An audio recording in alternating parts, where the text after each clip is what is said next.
Students, कैसे हैं आप सभी। मैं दिग्विजय फिर से स्वागत करता हूं आपका स्कोर हाई क्लासेस के यूट्यूब चैनल पर। आज हम क्लास 12th में फिजिक्स में इलेक्ट्रिक चार्जेस एंड फील्ड का कंटिन्यू में पार्ट 2 आप लोगों के लिए लेकर के आए हैं। पार्ट 1 में स्टूडेंट्स हमने कहां तक पढ़ लिया था। पार्ट 1 में हमने चार्ज की बेसिक प्रॉपर्टीज देख ली थी। चार्ज की वहां पे हमने फंडामेंटल प्रॉपर्टीज के बारे में बात की थी और एक बहुत ही इंपॉर्टेंट टॉपिक पे हमने डिस्कस किया था, वो था क्वांटाइजेशन ऑफ चार्ज। कि चार्ज क्या रहता है, हमेशा क्वांटाइज्ड रहता है। और हमने एक फॉर्मूला भी देखा था, Q is equals to NE, जहां पे Q क्या होता था, टोटल चार्ज, N क्या होता था, नंबर ऑफ इलेक्ट्रॉन, और E का मतलब वहां पे होता था electronic charge, that is 1.6 into 10 to the power -19 coulomb. और उसके बाद में कंटिन्यू में मैंने एक video Millikan's oil drop experiment पे भी अपलोड किया था। अगर आप लोगों ने उस वीडियो को अभी तक नहीं देखा है तो आप Millikan's oil drop experiment score high classes search करके आप उस वीडियो को देख सकते हैं। मैं डिस्क्रिप्शन बॉक्स में भी उसका लिंक दे दूंगा। फिलहाल हम बात करते हैं पार्ट 2 की, और कुछ बात इलेक्ट्रिक चार्ज की अभी बाकी है। 2 से 3 पॉइंट अभी बाकी है। मैंने जो लास्ट वीडियो लेक्चर या मतलब इसका जो फर्स्ट पार्ट था वो मैं कुछ थोड़ा लेंदी ले गया था, उसमें चीज हम ज्यादा डिस्कस नहीं कर पाए थे, टॉपिक्स ज्यादा डिस्कस नहीं हुए थे, हम इलेक्ट्रिक चार्ज को अच्छे से समझे थे। अब उसके आगे कंटिन्यू में हमने 7 to 8 प्रॉपर्टी स्टूडेंट्स देख ली थी। अब हम आगे कंटिन्यू में एक ऐसी प्रॉपर्टी की बात करते हैं जो कि बहुत ज्यादा इंपॉर्टेंट है। तो मैं 8 नंबर देता हूं, जो भी आपका नंबर हो चार्जेस की प्रॉपर्टी में, वो आप आगे अपना लगा सकते हैं। क्लियर है? तो मैं यहां से आज एक चार्ज की नई प्रॉपर्टी की बात करने जा रहा हूं, जिसको बोलते हैं कंजर्वेशन ऑफ चार्ज। तो चार्ज का जो कंजर्वेशन है वो क्या कहना चाहता है, वो ये कहना चाहता है कि चार्ज जो है भाई, एनर्जी, चार्ज क्या है, एनर्जी है। अभी थोड़े टाइम के बाद में जब हम चैप्टर 2 पे आ जाएंगे तो हम यही देखेंगे कि जो चार्ज को स्टोर किया जाएगा किस फॉर्म में, या एनर्जी को स्टोर किया जाएगा तो किस फॉर्म में स्टोर किया जाएगा, चार्ज के फॉर्म में। जो कैपेसिटर का काम क्या होता है, जो आएगा अगले चैप्टर में, सेकंड चैप्टर में। फिलहाल हम इसकी बात करते हैं कंजर्वेशन ऑफ चार्ज की। तो चार्ज कैन नीदर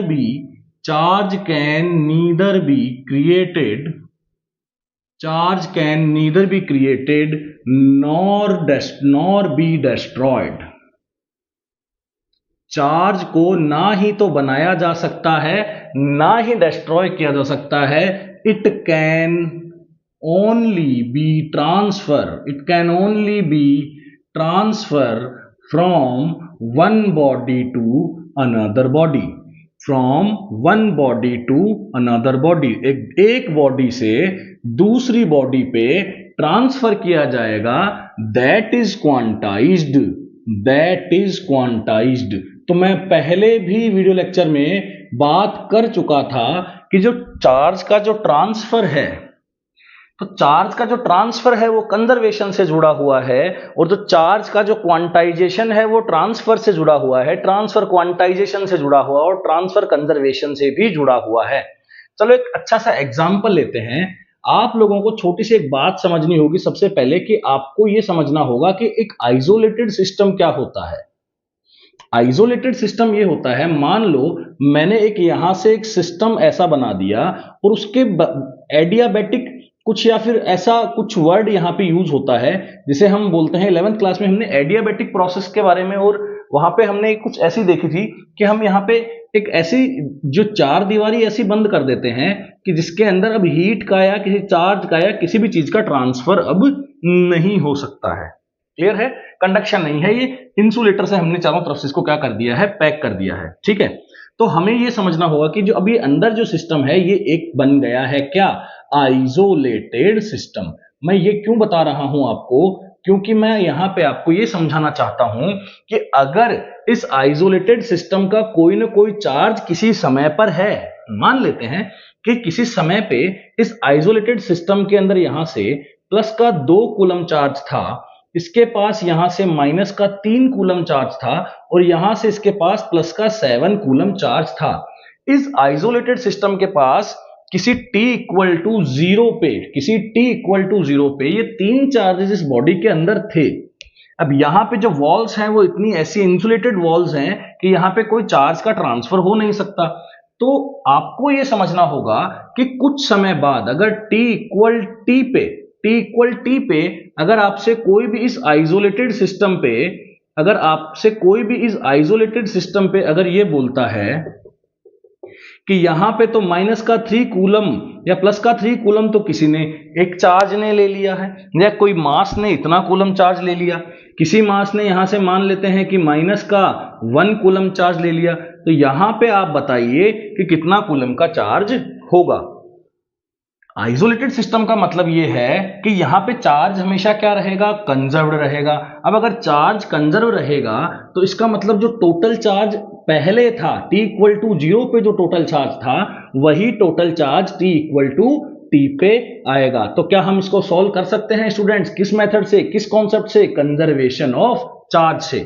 तो हम ये देखते हैं कि t इक्वल टू 0 पे टोटल चार्ज था कितना, और यहीं पे इस क्वेश्चन को करते ही, इस एग्जाम्पल को समझते ही, इस कॉन्सेप्ट को समझते के साथ हम ये भी समझने लग जाएंगे कि चार्ज की एक ऐसी और प्रॉपर्टी है जो हम इसको यहां देखेंगे।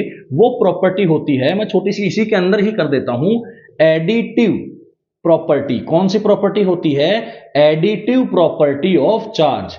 एडिटिव प्रॉपर्टी का क्या मतलब है कि चार्ज कैसे ऐड होगा। चार्ज सिंपली ऐड होगा, कैसे मैं बता देता हूं आपको। जब मैं इसको चार्ज करता हूं, इस चार्ज को मैं ऐड करता हूं, तो कैसे ऐड करूंगा? ये 7 कूलम प्लस का लूंगा, 2 कूलम प्लस का लूंगा और माइनस का 3 कूलम लूंगा।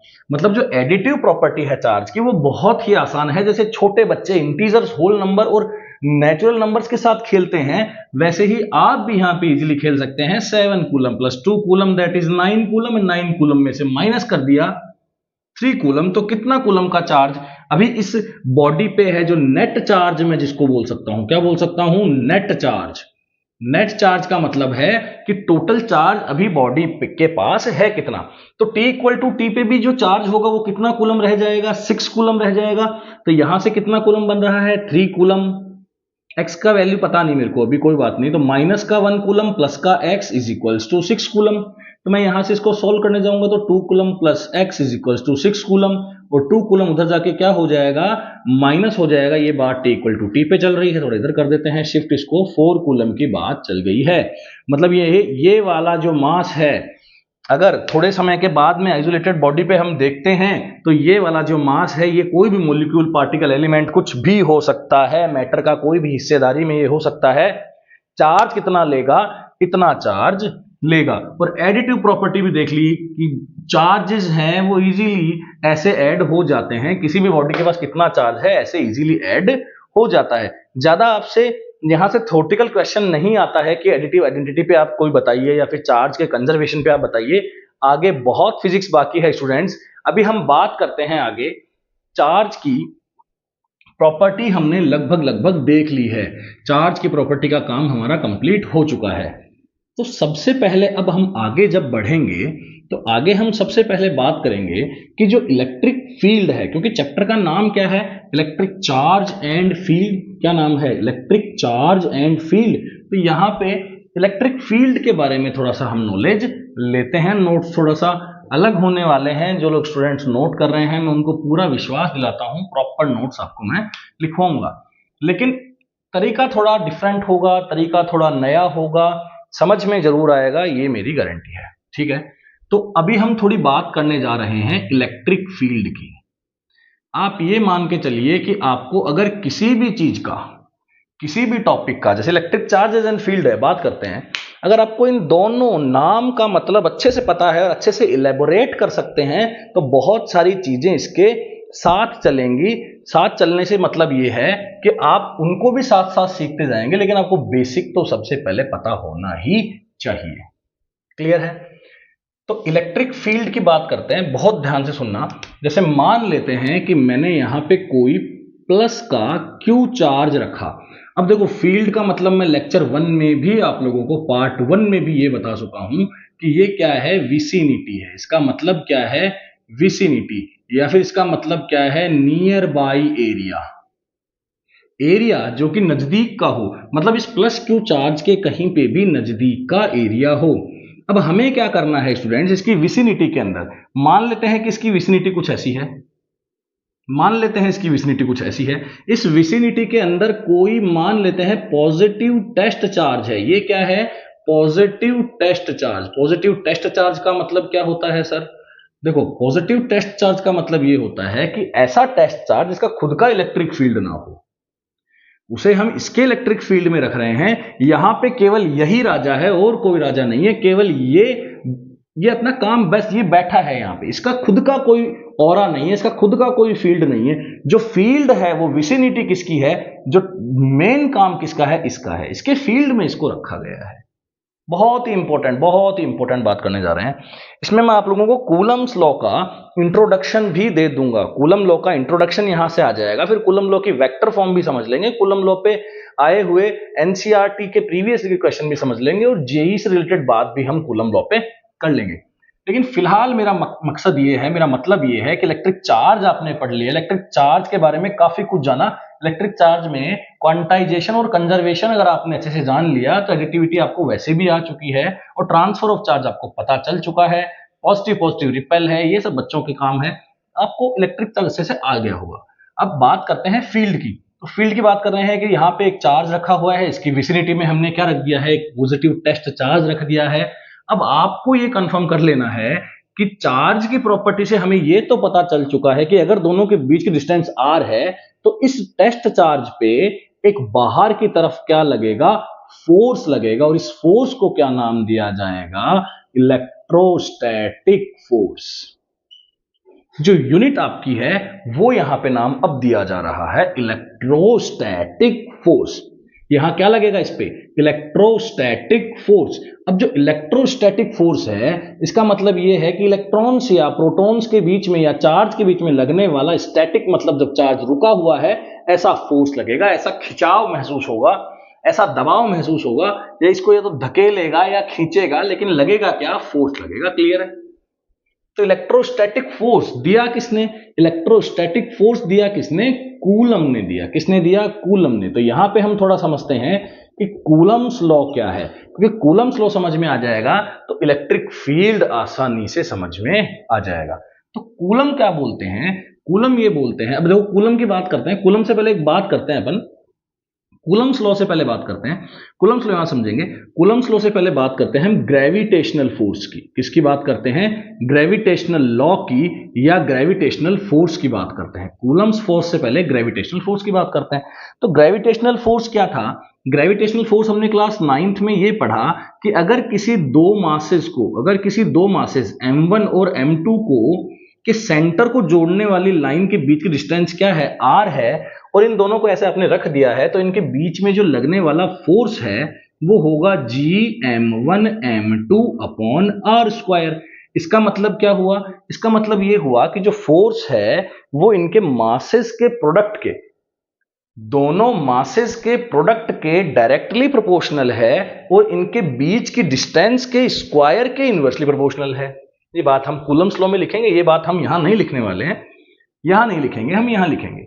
क्यों, क्योंकि हमें समझना है कि कूलम्स लॉ क्या है। अब कूलम्स लॉ को समझा कैसे जाए, कूलम्स लॉ को समझा जाए ग्रेविटेशनल फोर्स से, ग्रेविटेशनल लॉ से क्लास 9 से समझा जाए, जहां पे m1 और m2 हमें ये बता देंगे कि हमारे बीच में लगने वाला फोर्स Gm1m2 अपॉन r² है, जहां पे m1 किस में पुट किया जाएगा, kg में, ये m2 भी किस में पुट किया जाएगा, kg में, r किस में पुट किया जाएगा, मीटर में, और यहां से जो ग्रेविटेशनल कांस्टेंट की जो वैल्यू है वो आने वाली है 6.67 इंटू 10⁻⁻11 न्यूटन मीटर स्क्वायर पर kg square.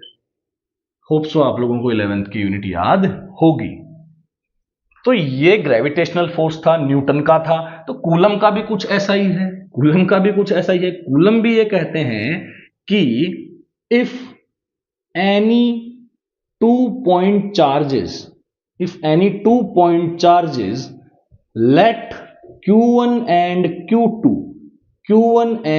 q2 are separated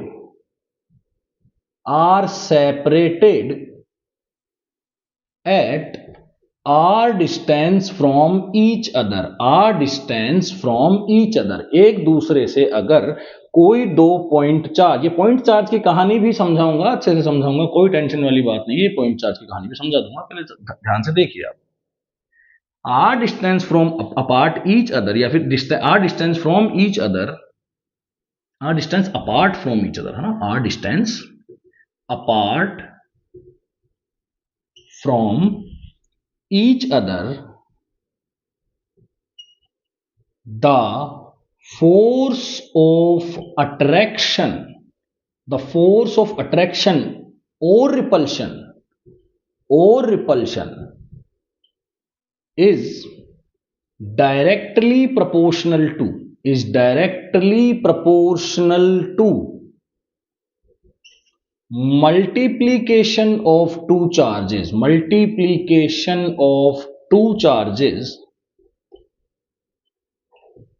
and inversely proportional to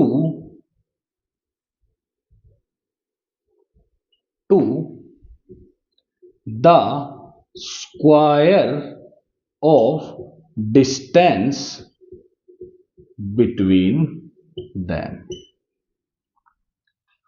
जो बात हमने यहां देखी Gm1 m2 upon r square directly proportional to masses के प्रोडक्ट के इनवर्सली प्रोपोर्शनल उनके बीच की डिस्टेंस के, सेंटर को जोड़ने वाली डिस्टेंस के, क्लियर है, सेंटर को जोड़ने वाली डिस्टेंस के स्क्वायर के इनवर्सली प्रोपोर्शनल है। ऐसा का ऐसा ग्रेविटेशनल लॉ उठा के चिपका दो, कहां पे, कूलम्स लॉ पे।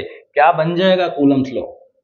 एफ ई मतलब इलेक्ट्रोस्टैटिक, ई मतलब इलेक्ट्रोस्टैटिक, इलेक्ट्रॉन जो है या प्रोटॉन जो है या प्रोटॉन इलेक्ट्रॉन जो है, positive positive, negative negative, positive negative, जो कुछ भी है, वो इलेक्ट्रोस्टैटिक फोर्स क्या होने वाला है। बस यहां पे थोड़ी दिक्कत आपको किस में आएगी, के में आएगी। पूरा के का भी आज ऑपरेशन कर देंगे, कोई टेंशन वाली बात नहीं है। क्लियर है? के को डाइलेक्ट्रिक बोला जाता है, डाइलेक्ट्रिक का मतलब भी समझाऊंगा। पहले आप यहां ध्यान दीजिए, इलेक्ट्रोस्टैटिक फोर्स जैसे F equals to Gm1 m2 upon r square से बताया जा रहा है, वैसे ही इलेक्ट्रोस्टैटिक फोर्स दो चार्जेस के बीच में लगने वाला फोर्स कैसे बताया जा रहा है, कूलम्स लॉ से बताया जा रहा है, K Q1 Q2 upon r square. Hope so students, यहां तक क्लियर है। मैं इसके आसपास की चीजें हटा रहा हूं, आसपास की चीजें हटाने के बाद ही तो समझ में आएगा कि इलेक्ट्रिक फील्ड क्या चीज है। तो इलेक्ट्रिक फील्ड को तो नहीं हटाते हैं, इसे हटा देते हैं, यहां से इरेज कर रहा हूं मैं, इसे इरेज कर देते हैं। होप सो आप लोग प्रॉपर नोट्स बनाएंगे, प्रॉपर मैं देने की पूरी कोशिश मेरी है कि मैं प्रॉपर आप लोगों को नोट्स प्रोवाइड कर दूं। तो कूलम्स लॉ हमने यहां तक लिखा, क्लियर है। तो बात अपन इलेक्ट्रिक फील्ड की करते हैं। ये कूलम्स लॉ पे जब मैं बात करूंगा, खुल के बात करेंगे कूलम्स लॉ पे। के क्या है, यहाँ पे के क्या है, के का मतलब क्या है, बड़ा इंपॉर्टेंट है कूलम्स लॉ में। के का मतलब है तो कांस्टेंट, लगने में डाइलेक्ट्रिक है, ठीक है, वो समझ में आता है, वैल्यू मिल जाएगी अपने को, कोई दिक्कत नहीं है। वैक्यूम की भी वैल्यू कुछ ना कुछ के की है, फिक्स है, ठीक है, मानते हैं फिक्स है, लेकिन बड़ी प्रॉब्लम क्रिएट करता है, बाद में देखेंगे, इसको देख लेंगे अच्छे से, कोई दिक्कत नहीं है इसको ना। चलो यहां देखते हैं कि भैया इलेक्ट्रिक फील्ड का मतलब क्या है, इलेक्ट्रिक चार्ज का मतलब पता चल चुका है। जो कनेक्ट है बच्चा वो समझ जाएगा सर क्या पढ़ा रहे हैं, इलेक्ट्रिक चार्ज पढ़ा दिया, इलेक्ट्रिक फील्ड पढ़ा रहा हूं, ताकि कम से कम ये समझ में आ जाए कि हम चैप्टर में पढ़ने वाले क्या हैं। क्लियर है? इसका रोल यहाँ क्यों आ रहा है, फील्ड में इसका क्या रोल है, कूलम्स लॉ का क्या रोल है, इसलिए कूलम्स लॉ पहले पढ़ लिया हमने। क्लियर है? अब देखो यहां पे इस पॉइंट चार्ज पे, इस क्यू नोट पे, सिंपल बात करते हैं, इस क्यू नोट पे क्या लगने लग जाएगा, एक इलेक्ट्रोस्टैटिक फोर्स लगने लग जाएगा। इस क्यू की वजह से यहां पे इलेक्ट्रोस्टैटिक फोर्स लगेगा। और इलेक्ट्रोस्टैटिक फोर्स की जो वैल्यू होगी वो क्या होगी, इसके अकॉर्डिंग क्या होगी, K Q naught by R square. Clear है? ये इलेक्ट्रोस्टैटिक फोर्स है, लेकिन हम क्या जानना चाह रहे हैं, हम किस लिए यहां पे रुके हुए हैं, कितनी देर से मैं पकाए जा रहा हूं, बोले जा रहा हूं, ये वो घुमा फिरा के कहां लाना चाह रहा हूं, इलेक्ट्रिक फील्ड पे। तो इलेक्ट्रिक फील्ड की जो इंटेंसिटी है उस पे, इलेक्ट्रिक फील्ड की जो इंटेंसिटी है उस पे तो लिखेंगे the intensity of electric field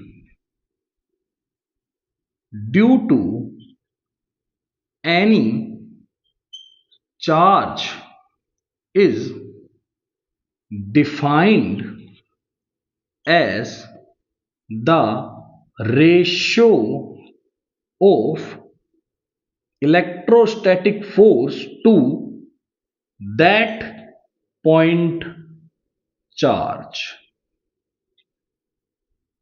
इस test charge due to Fe2 that test charge, मतलब यहां पे जो फोर्स लगने वाला है उसमें अगर अपन इस चार्ज का क्या लगा देंगे, डिवाइड लगा देंगे, इसको शॉर्ट में भी बोल सकते हैं फोर्स पर चार्ज।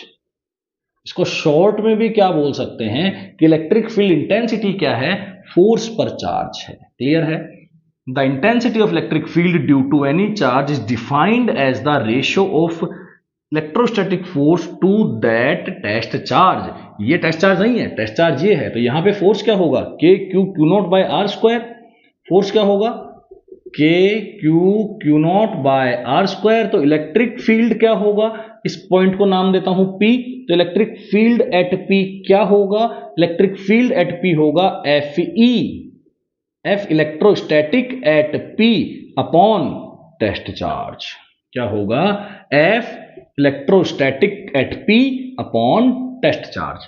तो टेस्ट चार्ज को अपॉन में ले लेंगे, टेस्ट चार्ज को अपॉन में लेंगे तो हमें यहां से ये क्लियर हो जाएगा कि एक्चुअली इलेक्ट्रिक फील्ड की वैल्यू कैसे निकाली जा सकती है। क्योंकि फिर मैं आपको दो टाइप के जो क्वेश्चन है वो एक ही टाइप में करवा के फ्री कर दूंगा ताकि आप लोगों को भी अच्छे समझ में आ जाए। तो EP निकालेंगे, तो EP मतलब इलेक्ट्रिक फील्ड की वैल्यू P पॉइंट पे, लेकिन निकाल रहे किसमें है, क्यू नॉट पे, उसका कोई रोल यहां पे नहीं है। FE क्या होगा, K Q Q naught by R square, K Q Q naught by R square upon R, sorry upon Q naught. Clear है? नीचे क्या आ जाएगा, क्यू नॉट। तो क्या क्यू नॉट से क्यू नॉट कैंसिल आउट हो जाएगा, बिल्कुल हो जाएगा। तो इलेक्ट्रिक फील्ड एक वेक्टर क्वांटिटी है, ठीक है, आप लगा लीजिए। फोर्स भी एक वेक्टर है, ये भी लगा लीजिए। वेक्टर क्वांटिटी है तो ये आर स्क्वायर नीचे आ जाएगा, तो क्या बन जाएगा, के क्यू बाय आर स्क्वायर। मतलब ये है इलेक्ट्रिक फील्ड का एक्सप्रेशन, इलेक्ट्रिक फील्ड इंटेंसिटी का एक्सप्रेशन। इस पे ग्राफ पे भी बात कर सकते हैं, बहुत सारी चीजों पे बात करेंगे।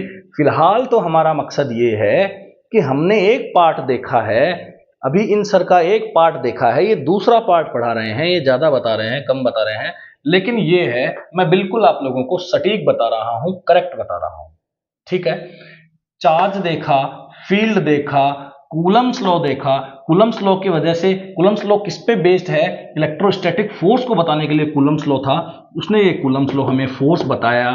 फोर्स पर चार्ज, यहां जितना फोर्स लग रहा है, इस किस पे लग रहा है, इस चार्ज पे जितना फोर्स लग रहा है, अपॉन इस चार्ज की वैल्यू अगर नीचे लिया जाएगा तो आप क्या पा जाओगे, इलेक्ट्रिक फील्ड पा जाओगे। किस पे, पर्टिकुलर पॉइंट पे।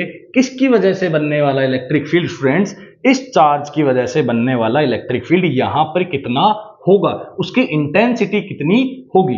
अब साफ देखिए, यहां पे Q पे डायरेक्टली प्रोपोर्शनल है, जो इलेक्ट्रिक फील्ड है वो डायरेक्टली प्रोपोर्शनल किस पे है, Q पे है। इसका क्या मतलब हुआ कि अगर चार्ज बढ़ेगा तो इलेक्ट्रिक फील्ड भी यहां से बढ़ेगा, लेकिन जो डिस्टेंस है उसके बढ़ जाने से जो इलेक्ट्रिक फील्ड है उसकी इंटेंसिटी क्या हो जाएगी, कम हो जाएगी। तो यहां से आर स्क्वायर के बढ़ने से जो इलेक्ट्रिक फील्ड है वो एकदम से कम होने लगेगा।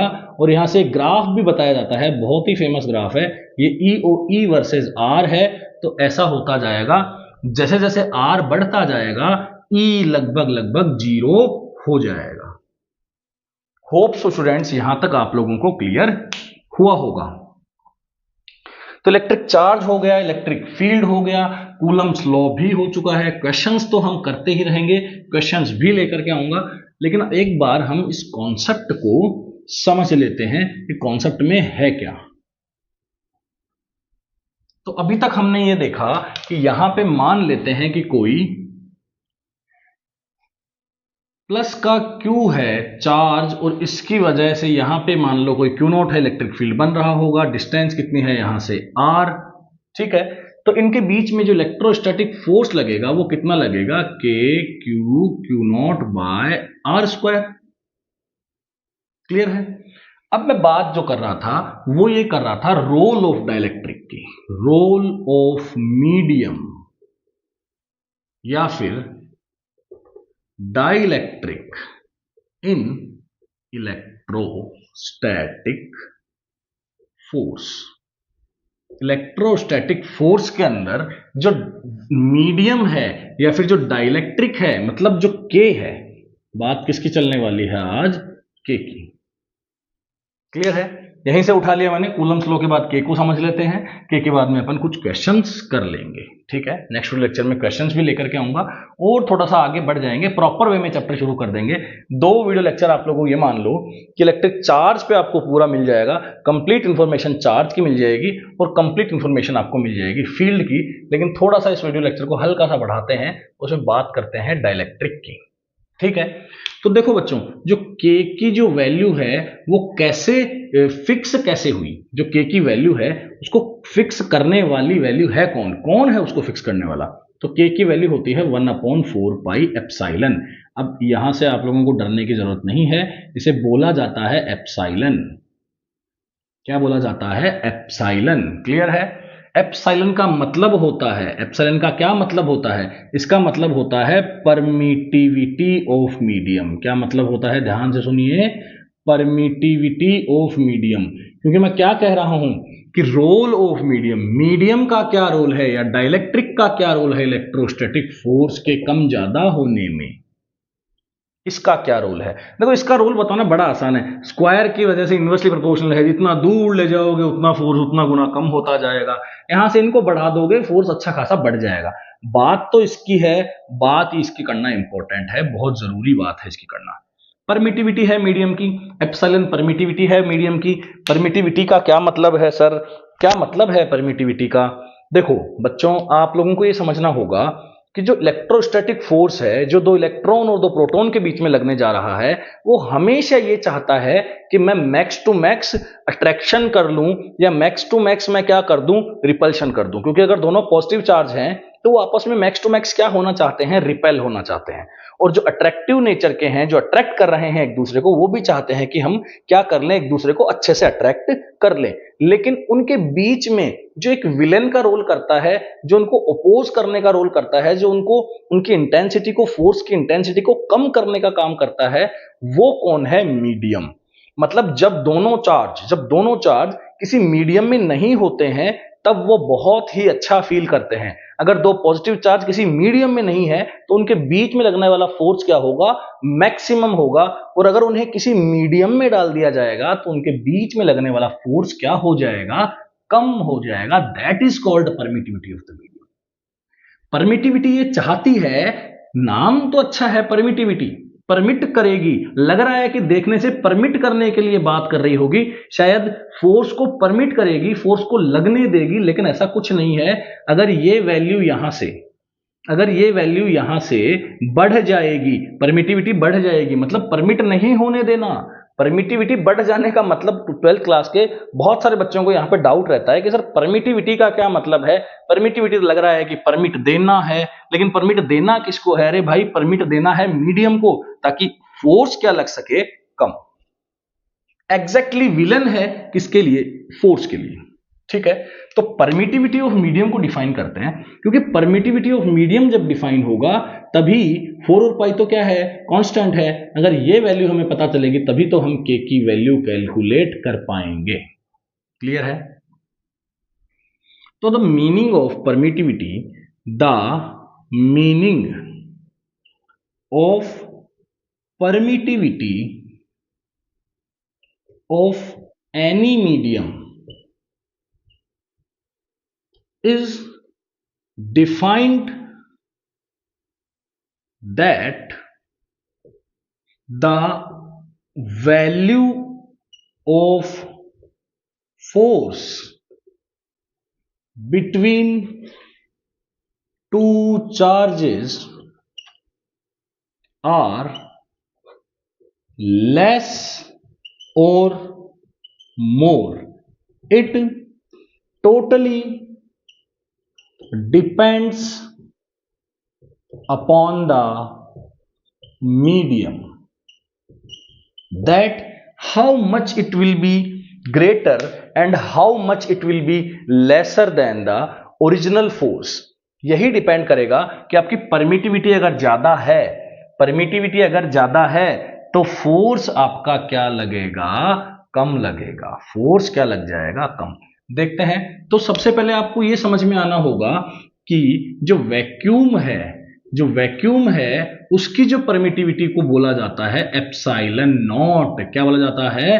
एप्सिलॉन नॉट, इसकी परमिटिविटी को क्या बोला जाता है, एप्सिलॉन नॉट, और इसकी वैल्यू क्या है 8.85 इंटू 10⁻⁻12 कूलम स्क्वायर पर न्यूटन मीटर स्क्वायर। क्लियर है? कूलम स्क्वायर पर न्यूटन मीटर स्क्वायर क्या है, एप्सिलॉन नॉट की वैल्यू है। और जब एप्सिलॉन नॉट की वैल्यू यहां पे पुट की जाती है तो वैक्यूम के लिए जो के की वैल्यू निकल के आती है 9 इंटू 10⁹ न्यूटन मीटर स्क्वायर पर कूलम स्क्वायर। क्लियर है? तो आप लोग देखेंगे कि जो के की वैल्यू है वो बहुत ज्यादा है।